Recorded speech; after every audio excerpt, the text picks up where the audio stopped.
over-project that, they have to take that money out of our budget to take away from programs for kids. And so, again, the 1.5 in 2020 or the 1.2, the estimate right now is 936. That potential could come in a lot higher. And if that comes in higher, that will offset and go back to the taxpayers in a way to offset the tax rate. And so just so we're all on the same page, we can show you that our estimated tax impact to actual for the last 9 years is the actual is always low. And it's lower by anywhere from 3 cents to 14 cents. District assessment question. I'm sorry. District assessment question, about 550 grand, was the increase in taxation. Yep. If you were to change any of this revenue item, would that lower the district assessment and lower the tax rates or tax impact on the taxpayer? Yes, it would. Okay, so we got less kids in our school system.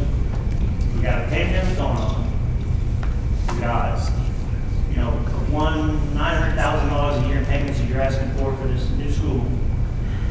And at no point did you decide as a board that maybe you want to look at that revenue and maybe make a slight adjustment and lower the cost to the taxpayer. One, to help your bond pass, but nothing. You have no discussions about any type of reductions with that type of forecast of reduction in enrollment. You say they're coming back. Well, you know what? If you can't forecast revenues, I don't think you really can forecast the enrollment either. Sure, estimate. Yeah, it's a fair Estimate, right? So it's an estimate, right? Yep. You don't know. So with what's going on in the world today, you think that kind of shortfall in revenues, estimated $550,000 increase in taxes, that's not an estimate. That's an assessment before we find out what we get back. It's an estimate. Right? And what's going on in the world with the COVID-19, you think this is wise? You didn't have any discussions about lowering, we've had a pretty substantial reduction in enrollment in the last 15 years. We haven't lost any teachers during that time, and I can tell. No, that's not an accurate statement. We have lost them. How many? Top of my head, Chris, I'm going to say probably more than 3.5. You lost 127 kids. You let off 3.5 people. I'm giving you an estimate off the top of my head. Well, I got it. It's State New Hampshire Department of Education. So we've got reductions in enrollment. We've got reductions in revenues forecasted, but we don't actually have any reductions. That you don't seem to want to do anything to help the taxpayer. So, Chris, do you have a question? Yeah, I do have a question. Okay. What discussions did you have about reducing your budgets, if any, based upon lowering the lower enrollment? So the board and the administration have had budget meetings where we have talked in depth about our revenue and about our budget, about our personnel, about our enrollment. Those conversations have taken place. There have been 2 budget hearings. They're both on record. There are minutes that were posted, meetings that were posted, agendas that were posted. There was nobody there at those meetings. Conversations happened. This board has been very involved with the administration on this budget. To the point of being an ABC member, we came in at a 9%. We then came down to a 5%, came down to a 3%, came down to a 2.88%. This board has directed, has directed the administration to go back to this budget to look for places to lower the percentages. The revenues, again, we have this conversation, estimates that are here. We are going to underestimate our revenues. We do not know next year how many tuition kids, how many preschool kids. We have estimated, we have some history, but they don't have to come in the door. Folks have said, hey, school choice is coming. Well, we could be the winner of school choice, we could be a loser of school choice. Maybe kids, if school choice comes, they go someplace else.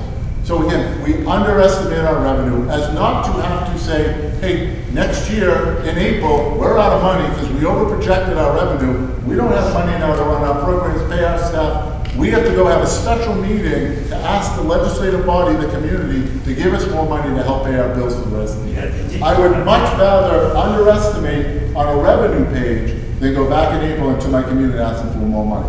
So to answer your question in a short, this board and administration, I think, has had a lot of conversation regarding how we get to these numbers and how we make reductions to any proposed budget. Are there other questions? Other questions?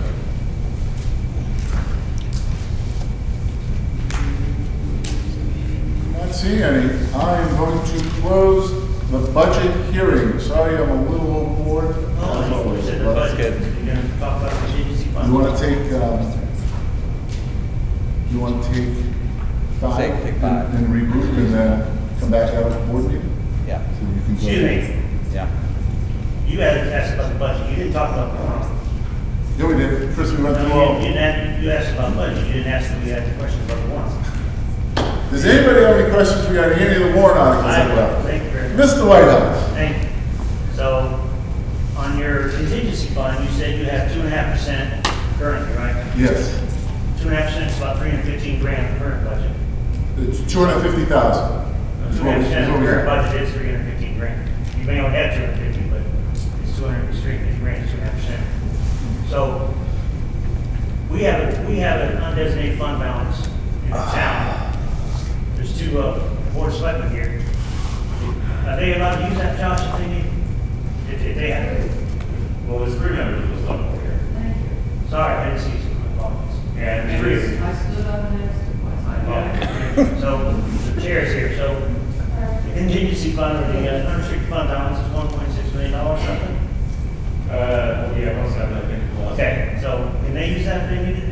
It's the town's fund, so Right, it would so- We'd have to go to the town and ask the be, town. it would be the same as the town having asked the state. We would, I don't know if it would go through the town, go to the state, but it's the funds available for, actually all three, the county, school, and the town. So that's a pretty good amount of money that you could use if you need. You got your own contingency fund of a quarter million. So roughly you got $2 million there. I mean, how much more do you think you need? Well, I have 250,000, and I would like to raise that to 5% to get to 500,000. I don't necessarily want to knock on Josh's door and ask him for money. We don't collect taxes, but we do get a raise. We do ask the town to raise and appropriate money to cover our costs. And so we like to stay inside our boundary and our costs. As I said, I don't want to ever have to come back and say, we made a miscalculation, we ran out of money, I need more money. Well, I'm asking the legislative body or I'm asking the town. That's my job. That's not supposed to happen.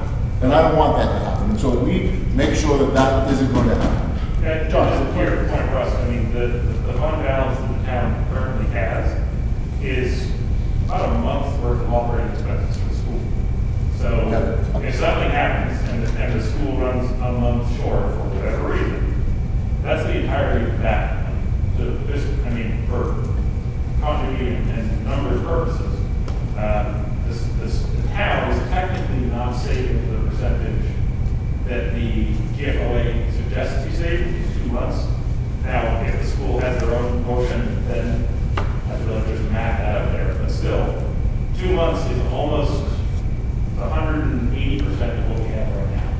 So according to GFOA, we should have 3.5 million saved. We currently have 1.7 because the board of selectmen's policy is 5 to 17%, we're about 8%, I think now, something like that. So if the school feels that they want to be able to maintain their own stuff, they want their own backup plans, certainly their prerogative. But it's also for the voters to approve. Running schools is not cheap, and like much like there was the police department down here at Seacoast that their chief, I think, got killed or something.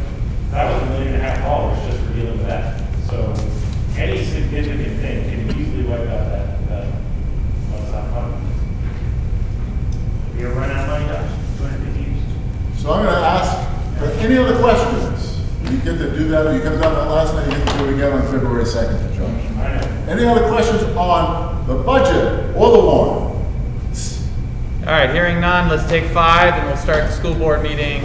Let's say we're gonna close this exactly at 6:20. We're gonna start our school board meeting at 6:25.